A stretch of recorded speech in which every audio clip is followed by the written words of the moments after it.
الحمد لله نحمده ونستعينه ونستغفره ونؤمن به ونتوكل عليه ونعوذ بالله من شرور أنفسنا ومن سيئات أعمالنا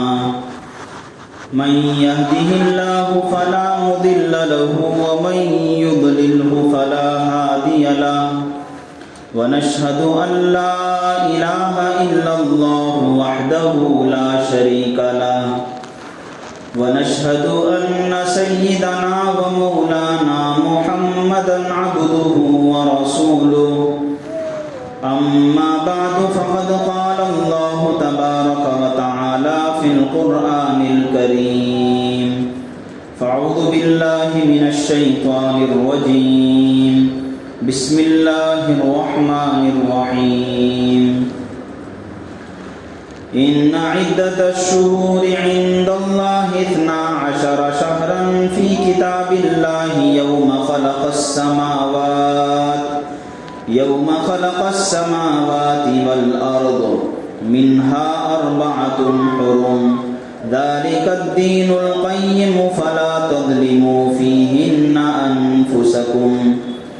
وقد قال تبارك وتعالى ربنا ظلمنا أنفسنا وإن لم تغفر لنا وترحمنا لنكونن من الخاسرين صدق الله العظيم وصدق رسوله النبي الكريم ونحن على ذلك لمن الشاهدين والشاكرين الحمد لله رب العالمین۔ بزرگان محترم،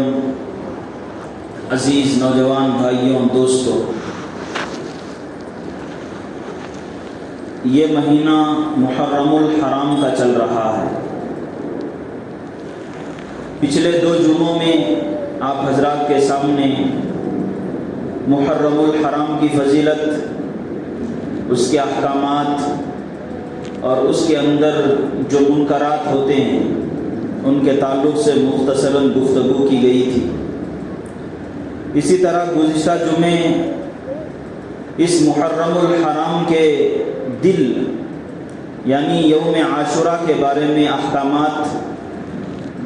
شریعت کیا کہتی ہے، رسول اللہ صلی اللہ علیہ وسلم نے کیا ہدایت اور تعلیم فرمائی ہے، اس کو بیان کیا گیا۔ جہاں اللہ تبارک و تعالیٰ نے قرآن کریم کے اندر اس مہینے کی برکت کو، فضیلت کو بیان فرمایا ہے، وہیں پر ایک حکم اللہ تبارک و تعالیٰ نے خاص طور پر ہمارے لیے ارشاد فرمایا ہے۔ مناسب معلوم ہوا کہ اس حکم کی کچھ تشریح آپ حضرات کے سامنے آ جائے۔ اللہ تبارک و تعالیٰ نے 12 مہینوں کا تذکرہ کرنے کے بعد ارشاد فرمایا منہا 4 حرم، کہ جو 12 مہینے ہیں ان میں 4 مہینے ادب والے ہیں، احترام والے ہیں، عظمت والے ہیں، اور انہی میں سے ایک مہینہ محرم الحرام ہے۔ اس کے بعد اللہ نے فرمایا فلا تظلموا فیہن انفسکم، اللہ نے کہا کہ ان مبارک مہینوں میں، مقدس مہینوں میں، بابرکت مہینوں میں اپنے آپ پر ظلم مت کرو۔ فلا تظلموا فیہن انفسکم، یہ جو آیت کریمہ کا ٹکڑا ہے اس کا ترجمہ ہے اپنے آپ پر ظلم مت کرو۔ ان مہینوں کے اندر ہم لوگ اب تک سنتے آ رہے تھے کہ آدمی ظلم کمزوروں پر کرتا ہے، ضعیفوں پر کرتا ہے، شوہر کبھی کبھار اپنی بیوی پر ظلم کرتا ہے، والدین کبھی کبھار اپنے بچوں کے ساتھ ایسا معاملہ کر دیتے ہیں، یا حکمران اور حاکم یہ کبھی کبھار اپنی رعایا پر اور اپنے لوگوں پر ظلم کر دیتے ہیں۔ لیکن اللہ تبارک و تعالیٰ نے یہاں فرمایا فَلَا تَظْلِمُوا فِيهِنَّ أَنفُسَكُمْ، اپنے آپ پر ظلم مت کرو. انسان کے لیے کہا ہے کہ تم اپنے آپ پر ظلم مت کرو. اب ہمیں سمجھنا یہ ہے کہ اللہ تبارک و تعالیٰ اس بات کو جو ارشاد فرمائے ہیں کہ اپنے آپ پر ظلم مت کرو، اس کا کیا مطلب ہے اور اس سے ہمیں کیا سبق حاصل ہوتا ہے. یہ جو اللہ تبارک و تعالیٰ کی کتاب ہے، ہدایت والی کتاب قرآن کریم، یہ ایسی کتاب ہے کہ صرف پڑھنے کے لیے اللہ تبارک و تعالیٰ نے نازل نہیں فرمائی. ہم لوگ عام طور پر ہمارے اندر رواج ہے کہ کسی کا انتقال ہوتا ہے تو قرآن کریم پڑھا جاتا ہے، بخشا جاتا ہے، ایصال ثواب کیا جاتا ہے. لیکن باقی دنوں میں رمضان المبارک کے علاوہ اور رمضان المبارک میں تھوڑی مقدار قرآن کریم پڑھنے اور پھر اس کی تلاوت کرنے کے علاوہ اور کوئی وقت قرآن کریم ہمیں یاد نہیں آتا. جبکہ اللہ تبارک و تعالیٰ نے فرمایا ذَلِكَ الْكِتَابُ لَا رَيْبَ فِيهِ هُدًى لِّلْمُتَّقِينَ، کہ یہ جو کتاب ہے قرآن کریم ایسی کتاب ہے کہ اس کے حق ہونے میں، سچ ہونے میں، اللہ تبارک و تعالیٰ کی طرف سے ہونے میں ذرہ برابر بھی شک اور شبہ نہیں ہے. فرمایا ہدی للمتقین، اور یہ کتاب لوگوں کے لیے اور ان لوگوں کے لیے جو اللہ تبارک و تعالیٰ سے، اللہ تبارک و تعالیٰ کا پاس و لحاظ رکھتے ہیں، ان لوگوں کے لیے ہدایت کا سامان ہے. تو یہ کتاب جو آئی ہے اصل ہمارے لیے ہدایت کے لیے آئی ہے، ہمیں نجات دلانے کے لیے آئی ہے، ہمیں کامیابی دلانے کے لیے آئی ہے. لیکن ہم مسلمانوں کی حالت یہ ہے اور افسوسناک حالت یہ ہے کہ ہم سوائے قرآن کریم کے پڑھنے کو لے کر بیٹھ گئے ہیں، اس کے علاوہ اور کوئی چیز ہمارے پیش نظر نہیں ہے. خیر، یہ جو تلاوت کتاب ہے قرآن کریم پڑھنا، یہ بھی فائدے سے خالی نہیں ہے. اس سے بھی اللہ تبارک و تعالیٰ نے بہت سارے فائدے جوڑ رکھے ہیں. لیکن اصل مقصود قرآن کریم کو نازل کرنے کا یہ ہے کہ آدمی قرآن کو سمجھے، قرآن کو سمجھنے کے بعد اس سے جو سبق حاصل ہو رہا ہے، اس سے جو لیسن اسے مل رہا ہے، اس کی زندگی کو سدھارنے کے لیے جو عبرت حاصل ہو رہی ہے، وہ عبرت اور وہ سبق اپنی زندگی پر نافذ کریں اور قرآن کریم کی ہدایت کو سامنے رکھ کر اللہ تبارک و تعالیٰ کا نیک بندہ بن جائے. تو صرف پڑھنا قرآن کریم یہ اس کا اصل مقصد نہیں ہے. اس سے بڑھ کر مقصد یہ ہے کہ قرآن کریم کے اندر ہم پوری توجہ کے ساتھ غور و فکر سے کام لیں. اسی لیے اللہ تبارک و تعالیٰ نے جگہ جگہ ارشاد فرمایا لعلہم یتفکرون، کہ کاش یہ لوگ یعنی انسان مسلمان قرآن کریم کو پوری توجہ کے ساتھ سن لیتے، سمجھ لیتے تو ان کے لیے یہ ہدایت کا سامان ہو جاتا. تو قرآن کریم کو ہمیں سمجھنا بھی ہے اور یہی اصل مقصد بھی ہے. تو اللہ تبارک و تعالیٰ اس آیت میں فرما رہے ہیں فَلَا تَظْلِمُوا فِيهِنَّ أَنفُسَكُمْ. تو ہمیں ضرورت ہے کہ اس آیت کے ٹکڑے کو ہم سمجھیں اور اس سے جو ہدایت ہمارے لیے اللہ نے بیان کی ہے اسے اپنی زندگی کے اندر پیدا کریں. اللہ نے فرمایا کہ اپنے آپ پر ظلم مت کرو. ظلم کسے کہتے ہیں؟ یہ جو ظلم ہے عربی کا لفظ ہے. قرآن کریم پورا کا پورا عربی زبان میں نازل ہوا ہے، تو ظلم کا معنی بھی ہم عربی زبان ہی سے حاصل کریں گے. ظلم کہتے ہیں عربی زبان میں کسی چیز کو اس کی جگہ سے ہٹا کر، اس کے موقع سے ہٹا کر استعمال کرنا، رکھ دینا. کسی چیز کو اس کی جگہ سے ہٹا کر کسی اور چیز میں لگا دیا تو کہتے ہیں اس کو یہ ظلم ہے. جیسے مثال کے طور پر آسان سی مثال لے لیجئے کہ چپل پیروں میں پہنے جاتے ہیں اور ٹوپی سر پر پہنی جاتی ہے، سر پر سجائی جاتی ہے. اگر کوئی آدمی ٹوپی کو نکال کر اپنے پیروں میں رکھ لے یا پھر پیروں میں پہننے والی چیز چپل کو اٹھا کر اپنے سر پر رکھ لے تو کہیں گے کہ یہ ظلم ہے. ٹوپی کے ساتھ ظلم ہے، چپل کے ساتھ ظلم ہے، بلکہ خود انسان کے ساتھ ظلم ہے۔ اس لیے ظلم ہے کہ اللہ تبارک و تعالیٰ نے اس کے لیے وہ نہیں بنایا ہے۔ تو ایک چیز جو ہوگی اس کو اس کے موقع سے، اس کی جگہ سے اٹھا کر دوسری جگہ رکھ دینے کو کہتے ہیں ظلم عربی زبان میں۔ لہٰذا اگر کوئی آدمی ٹوپی کو اٹھا کر پیروں میں رکھ لیتا ہے یا چپل کو اٹھا کر اپنے سر پر رکھ لیتا ہے تو اس نے اس کی جگہ بدل دی۔ ٹوپی کی جگہ تھی سر پر رکھنے کی اور چپل کی جگہ تھی اپنے پیروں کے اندر رکھنے کی،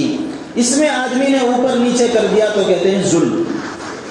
تو یہ عربی زبان میں ظلم کہتے ہیں وضع شیء علی غیر محلہ، کہ آدمی ایک چیز کو اس کے علاوہ کی دوسری جگہ پر رکھ دے، اس کے موقع محل میں نہ رکھے۔ یہاں اللہ تبارک و تعالیٰ نے اس آیت کے اندر فرمایا فلا تظلموا فیہن انفسکم، اے مسلمانوں ان مبارک مہینوں میں، ان مقدس مہینوں میں، ان ہولی منتھس میں، اس میں سے ایک محرم الحرام کا یہ مہینہ بھی ہے، اس میں اپنے آپ پر ظلم مت کرو۔ معلوم یہ ہوا کہ اللہ تبارک و تعالیٰ نے ہمیں بھی، ہمارے لیے بھی ایک خاص جگہ ارشاد بیان کی ہے، ایک خاص جگہ ہمارے لیے رکھی ہے، ایک خاص مقام ہمارے لیے رکھا ہے۔ اس مقام سے ہٹ کر اگر دوسرے مقام پر اگر ہم چلے جائیں یا ہمارا استعمال اس جگہ سے ہٹ کر دوسری جگہ ہونے لگے تو کہتے ہیں کہ یہ ظلم ہو رہا ہے اور اللہ اسی سے روکنا چاہتے ہیں، اور اللہ کہتے ہیں فلا تظلموا فیہن انفسکم، اپنے آپ پر ظلم مت کرو۔ قرآن کریم کے اندر اللہ تبارک و تعالیٰ نے بہت ساری جگہ اس بات کی تعلیم دی ہے اور اس بات کو بیان کیا ہے کہ آدمی اپنے اوپر ظلم کر لیتا ہے۔ حضرت آدم علیہ السلام جب جنت سے دنیا کی طرف بھیج دیے گئے تو انہوں نے آ کر دعا مانگی اللہ تبارک و تعالیٰ سے۔ اس دعا کے اندر بھی اللہ نے یہی کلمات حضرت آدم علیہ السلام کو سکھائے ہیں۔ آپ وہ واقعہ جانتے ہیں، حضرت آدم کو اور حضرت حوا علیہ السلام کو اللہ تبارک و تعالیٰ نے پیدا فرمایا اور جنت میں ان کی رہائش رکھی، انہیں رہنے کے لیے جنت عطا فرمائی اور یہ کہہ دیا کہ تم اس جنت میں جیسے چاہے رہ سکتے ہو، جو چاہے کھا سکتے ہو، جو چاہے استعمال کر سکتے ہو، لیکن یاد رکھو کہ دیکھو ایک درخت ہے، اس درخت کے قریب مت جانا، اس درخت کے پھل کو مت کھانا۔ لیکن شیطان کی طرف سے ایسا معاملہ پیش آ گیا کہ جس کی وجہ سے تھوڑی سی لغزش ہو گئی اور اس پھل کو انہوں نے کھا لیا تھا، اور اس کی پاداش میں اللہ تبارک و تعالیٰ نے اس کے بدلے میں حضرت آدم اور حضرت حوا کو زمین پر بھیج دیا۔ تو زمین پر آ کر حضرت آدم علیہ السلام ایک دعا مانگتے ہیں اور اس دعا کو اللہ تبارک و تعالیٰ قبول بھی کر لیتے ہیں اور مغفرت بھی کر دیتے ہیں، معاف بھی کر دیتے ہیں۔ وہ دعا یہ ہے، حضرت آدم علیہ السلام نے دعا مانگی ربنا ظلمنا انفسنا،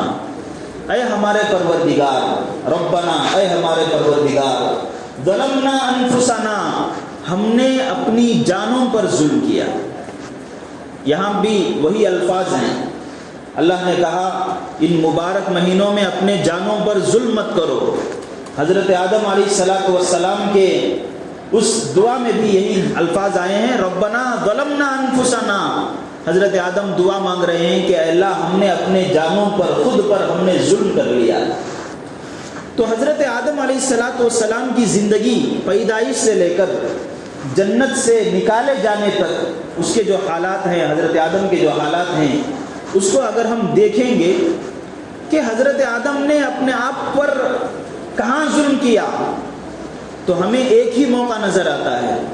وہ یہ ہے کہ اللہ تبارک و تعالیٰ نے انہیں منع کیا تھا ایک درخت کے پاس جانے سے، اس درخت کو اپنے پیٹ میں داخل کرنے سے منع کیا تھا۔ حضرت آدم سے تھوڑی لغزش ہو گئی اور انہوں نے پھل کو اپنے پیٹ میں داخل کر لیا، جو اس کا محل نہیں تھا، اس کی جگہ نہیں تھی، تو معلوم ہوا یہ اللہ تبارک و تعالیٰ کی نافرمانی ہوئی۔ تو اب ظلم کہتے ہیں اپنے آپ پر ظلم کرنے کا مطلب یہ ہے کہ اللہ تبارک و تعالیٰ کی نافرمانی کرنا۔ انسان اپنے آپ پر ظلم کرتا ہے اور اللہ تبارک و تعالیٰ کہتے ہیں کہ اپنے آپ پر ظلم مت کرو. اس کا مطلب یہ معلوم ہوا کہ اللہ یہ کہتے ہیں کہ اب میری نافرمانی مت کرو. اگر میری نافرمانی کرو گے، میرا کہنا نہیں مانو گے، تو میرا کچھ بگڑنے والا نہیں ہے، میرا کچھ گھٹنے والا نہیں ہے. نقصان ہوگا تو تمہارا ہوگا، اور تمہارا استعمال جس چیز کے لیے اللہ نے کیا تھا وہ اس کے علاوہ جگہ تمہارا استعمال ہوگا. ایک حدیث کے اندر رسول اللہ صلی اللہ علیہ وسلم نے ارشاد فرمایا کہ اگر دنیا کے تمام لوگ حضرت آدم علیہ السلام سے لے کر قیامت تک آنے والے آخری انسان تک تمام کے تمام لوگ اللہ تبارک و تعالیٰ پر ایمان لا لیں، اللہ کی یکتائی کو قبول کر لیں، اور رسول اللہ صلی اللہ علیہ وسلم کے کہے ہوئے پر شریعت پر چلنے لگے، تب بھی اللہ تبارک و تعالیٰ کی عظمت میں، اس کے شان میں ذرہ برابر بھی کوئی چیز بڑھنے والی نہیں ہے. یعنی ہم لوگ اگر کچھ کریں گے تو ایسا نہیں ہے کہ اللہ کا فائدہ ہوگا، ہمارا فائدہ ہوگا. اور پھر اس حدیث کے اندر یہ بھی ہے کہ اگر دنیا کے تمام لوگ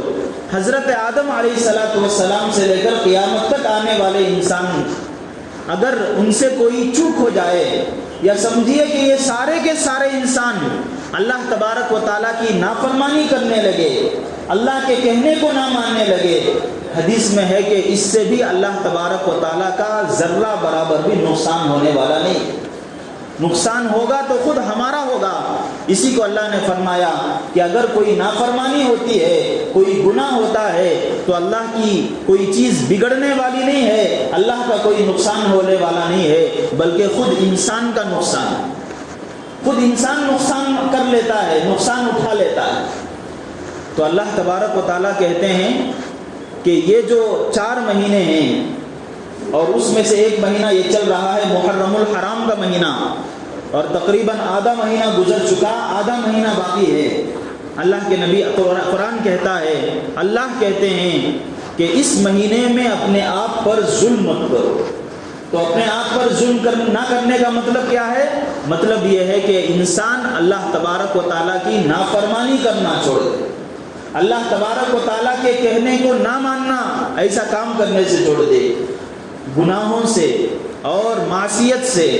اور اسی طرح اللہ کو ناراض کرنے والی چیزوں سے انسان بچ کر زندگی گزارے. یہ اللہ تبارک و تعالیٰ ان 4 مہینوں میں زیادہ اس بات پر فوکس دے رہے کہ انسانوں کو چاہیے کہ خاص کر پورے وقت میں، پورے سال میں، سال کے 12 مہینوں میں گناہ سے تو بچنا ہی ہے، نیکیاں کرنا ہی ہے، اللہ کو راضی کرنے والے کام کرنا ہی ہے، ناراض کرنے والے کاموں سے رکنا ہی ہے. لیکن یہ 4 مقامات ایسے ہیں، 4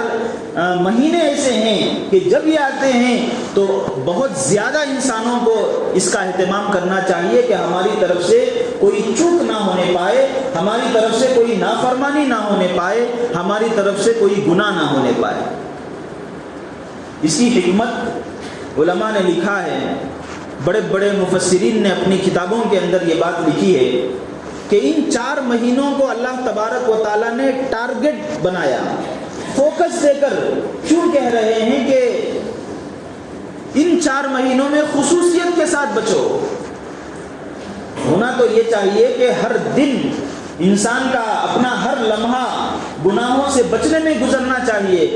لیکن اللہ کہہ رہے ہیں کہ اور دن تو بچنا ہی ہے، لیکن ان 4 مہینوں میں خاص طور پر بچنا چاہیے. یہ خاص طور پر بچنے کی حکمت کیا ہے، اس کے پیچھے کیا راز ہے؟ امام رازی رحمۃ اللہ علیہ اپنی کتاب تفسیر کبیر کے اندر لکھتے ہیں کہ اس کی وجہ یہ ہے کہ جب کوئی آدمی اللہ تبارک و تعالیٰ نے جس چیز کو عزت عطا فرمائی ہے، جس چیز کی عظمت عطا فرمائی ہے، اور جس چیز کو ایک شرف عطا فرمایا ہے، جب آدمی اسی چیز میں کوتاہی کرنے لگے، اسی چیز میں کمی بیشی اس کی جانب سے ہونے لگے، تو اور چیزوں میں اور زیادہ اس کی طرف سے نافرمانی ہوگی اور زیادہ اس میں کوتاہی ہوگی. جیسے اس کی آسان مثال سے سمجھیے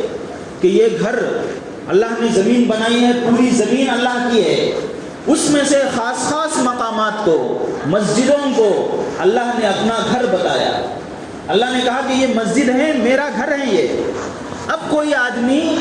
مسجد کے اندر بیٹھ کر کوئی گناہ کرتا ہے، مسجد کا ادب و لحاظ نہیں رکھتا، مسجد کے اندر گانے سنتا ہے، مسجد کے اندر سودی معاملات کرتا ہے، مسجد کے اندر بے حیائی کے کام کرتا ہے، مسجد کے اندر اللہ کی نافرمانی کرتا ہے، تو آپ اندازہ لگا سکتے ہیں کہ جو آدمی اللہ کے گھر کا پاس و لحاظ نہ رکھے، جو آدمی اللہ کے گھر کی عزت کو اور اللہ کے گھر کی عظمت کو پامال کرے، اس کی کوئی قدر اور کوئی قدردانی اس کے دل کے اندر نہ ہو، تو راستے میں جب وہ ہوگا، اپنے گھر میں جب وہ ہوگا اور اپنے مکان میں جب وہ ہوگا، وہ تھوڑی اللہ تبارک و تعالیٰ کی نافرمانی کرنے یا اس کی عظمت اور اس کی اطاعت میں کمی بیشی کرے گا۔ جب مسجد ہی کا اور اللہ تبارک و تعالیٰ کے گھر ہی کا کوئی پاس و لحاظ نہ رکھے، تو ہم ذرہ برابر بھی ہم یہ اس کے بارے میں یقین نہیں رکھ سکتے کہ بھائی جب یہ مسجد ہی میں ایسے کام کر رہا ہے تو اپنے گھر میں، اپنے دکان میں، اپنے مکان میں اور زیادہ اللہ کی نافرمانی کرتا ہوگا۔ جب اسے اللہ کے گھر کا پاس و لحاظ نہیں تو اور دنوں میں تو اور زیادہ اس کی طرف سے کوتاہی ہوگی، گناہ ہوں گے۔ تو اسی لیے اللہ تبارک و تعالیٰ نے خاص طور پر یہ کہا کہ اور سال کے 12 مہینے اس میں تو گناہوں سے بچنا ہی ہے، نافرمانیوں سے بچنا ہی ہے، لیکن ان 4 مہینوں کو جو ادب کے مہینے ہیں، عظمت کے مہینے میں ہیں، ان میں گناہوں سے بچا کرو، اس لیے کہ اگر کوئی آدمی ان کا پاس و لحاظ نہیں رکھے گا تو اور جو 8 مہینے میں ہیں، 8 مہینے ہیں، ان میں تھوڑی وہ پاس و لحاظ رکھے گا اللہ کا۔ جو اللہ کے مقدس مہینوں کی عظمت کو اپنے دل کے اندر نہیں رکھتا، محرم الحرام کے احترام کو اپنے دل کے اندر نہیں رکھتا، محرم کے بعد تھوڑی وہ گناہوں سے بچنے کی کوشش کرے گا۔ جیسے مثال کے طور پر رمضان کا مہینہ، جو آدمی رمضان کی عزت نہیں کرتا، رمضان کی عظمت نہیں کرتا، رمضان آ گیا تب بھی گناہوں میں لگا ہوا ہے، ٹی وی دیکھنے میں لگا ہوا ہے، گناہوں میں مبتلا ہے، تو جو آدمی رمضان کی کوئی عظمت اور قدر نہیں کرتا، دوسرے مہینوں کی کہاں قدر کرے گا؟ تو اسی طرح اللہ نے فرمایا کہ ان 4 مہینوں کو خصوصیت کے ساتھ بچو، اس لیے کہ جب آدمی ان میں خصوصیت کے ساتھ بچے گا تو اس سے اثر دل پر یہ ہوگا کہ وہ اور مہینوں میں بھی خاص طور سے اللہ تبارک و تعالیٰ سے بچنے والا بندہ بنے گا۔ اس عظمت کو اگر وہ دل کے اندر بٹھا لے گا، ان مہینوں کی عظمت کو، ان مہینوں کے تقدس کو، ان کی پاکیزگی کو اپنے دل کے اندر جگہ دے گا اور ان مہینوں میں گناہوں سے بچنے لگے گا، تو پھر اور مہینوں میں بھی وہ حتی الامکان اور حسب استطاعت گناہوں سے بچنے کی کوشش کرے گا۔ اگر ان مہینوں کے اندر کوئی نافرمانی کرنے میں لگتا ہے جو ادب اور احترام کے اور قدردانی کے مہینے ہیں، تو اور مہینوں میں اس سے ذرہ برابر بھی امید بھی نہیں لگائی جا سکتی کہ وہ اس میں نیکی کرے گا یا ان کا تقدس برقرار رکھے گا۔ تو اس لیے اللہ تبارک و تعالیٰ نے خاص حکم یہ فرمایا کہ ان مہینوں میں اپنے آپ پر ظلم مت کرو، ان مہینوں کو اپنے آپ کے لیے وبال مت بناؤ۔ اسی پر علماء نے لکھا ہے کہ آدمی کا ثواب جس طریقے سے ان مہینوں میں بڑھ جاتا ہے، اس کے گناہ کی وجہ سے اس کا عذاب بھی زیادہ ہو جاتا ہے۔ جب یہ بات بیان کی جاتی ہے کہ گناہ سے بچنا چاہیے، معصیت سے بچنا چاہیے، اللہ کو ناراض کرنے والی چیزوں سے بچنا چاہیے،